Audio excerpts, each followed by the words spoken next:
দর্শক, সিনেমার স্টাইলে মাথা ফাটার যে ছেলেটাকে দেখতে পাচ্ছেন, এই ছেলেটা আসলে কোনো সিনেমা না, এটা বাস্তবে হত্যার উদ্দেশ্যে পরিকল্পিতভাবে পূর্বের প্ল্যান অনুযায়ী এই ছেলেটাকে মাথায় আঘাত করে।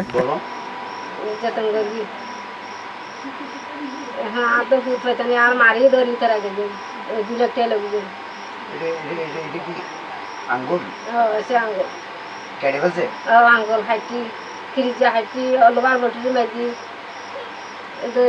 ধরে আর গফি পেটে নাই আর মারি ধরে অফিসের লাগি যাই।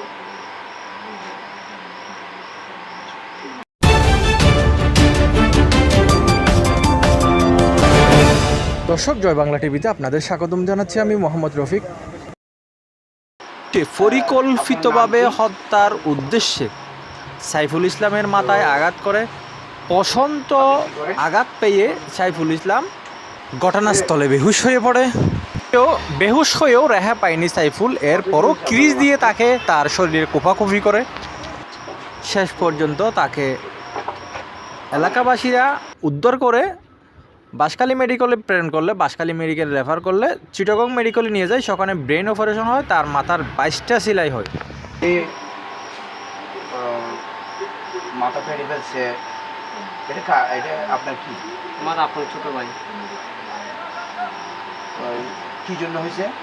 এটা আমাদের বিটার একটা জায়গা নিয়ে, তো ওনারা জায়গা নিয়ে এমনভাবে এরা বেজাল করতেছে আমাদের সাথে এমনভাবে আক্রোশ পেতে আছে যে রমজানের শেষে শুক্রবারে, এই রমজানের শেষে শুক্রবারে রাতের 10টার দিকে আমার ছোটো ভাইকে রাস্তার মধ্যে আটকে মারতে চেয়েছিল। আল্লাহ তাআলার দয়ায় আমার ভাই এখান থেকে ফিরে আসছে। আমরা থানার মধ্যে, কোর্টের মধ্যে জিডি করে আসছিলাম। আমার আম্মু বাদী হয়েই জিডি করে আসছিল, আমি ছিলাম না, আমি মাদ্রাসায় ছিলাম।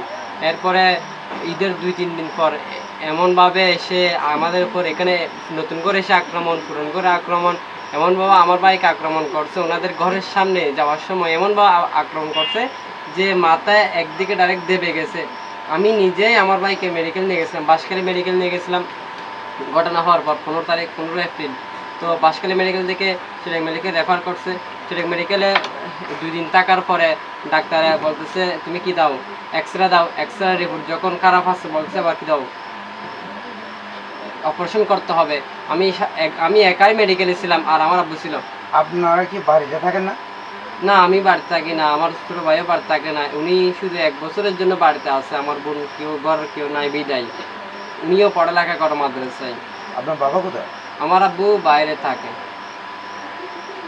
তো আব্বু বাইরে থাকে, আমরা সবাই ছোট, এরা সবাই আমাদের উপর জুলুম করতে আছে, একের পর এক জুলুম করতে আছে।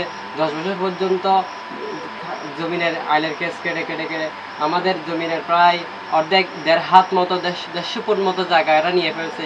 এগুলো যখন আমরা নেওয়ার চেষ্টা করছি আমিন এনে, এরা উল্টা আমাদের উপর আক্রমণ চালাচ্ছে, এমনভাবে আক্রমণ চালাচ্ছে আমার ভাইয়ের লাইফ মার্ডার করে দিছে। এর ব্রেন আউট হয়ে গেছিল। তো ডাক্তার রিপোর্ট কিন্তু অনেক খারাপ। আল্লাহ তাআলার দয়ায় এগুলা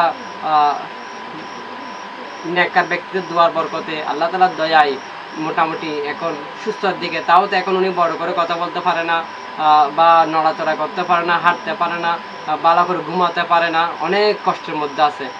ধরতে গেলে এক ধরনের উনি অ্যাটেম্প টু মার্ডার, ওনাকে অ্যাটেম্প টু মার্ডার করা হয়েছে। শুধু আল্লাহ তাআলার দয়ায় জানটা আছে, আর অনেক কষ্ট হচ্ছে কোন না। তোমার নাম কি?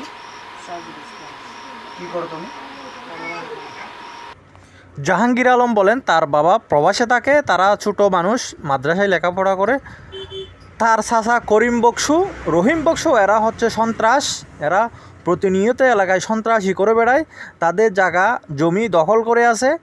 উল্টা তাদের জায়গা দখল করার জন্য তাদেরকে এই হুমকি দামকি প্রতিনিয়তই দিয়ে আসতেছে। তারা এই অবস্থায় নিরুপায় হয়ে প্রশাসনের হস্তক্ষেপ কামনা করতেছে, প্রশাসনের দিকে তাকিয়ে আছে। তারা সুস্থ তদন্তের মাধ্যমে তাদের এই পরিকল্পিত হত্যার বিচার চাচ্ছে। দর্শক, জয় বাংলা টিভি এবং সাধারণ মানুষও চায় সুস্থ তদন্তের মাধ্যমে প্রকৃত দোষীকে সর্বোচ্চ শাস্তির সরকার যেন আওতায় আনে, যাতে এ ধরনের ঘটনা কমে যায়।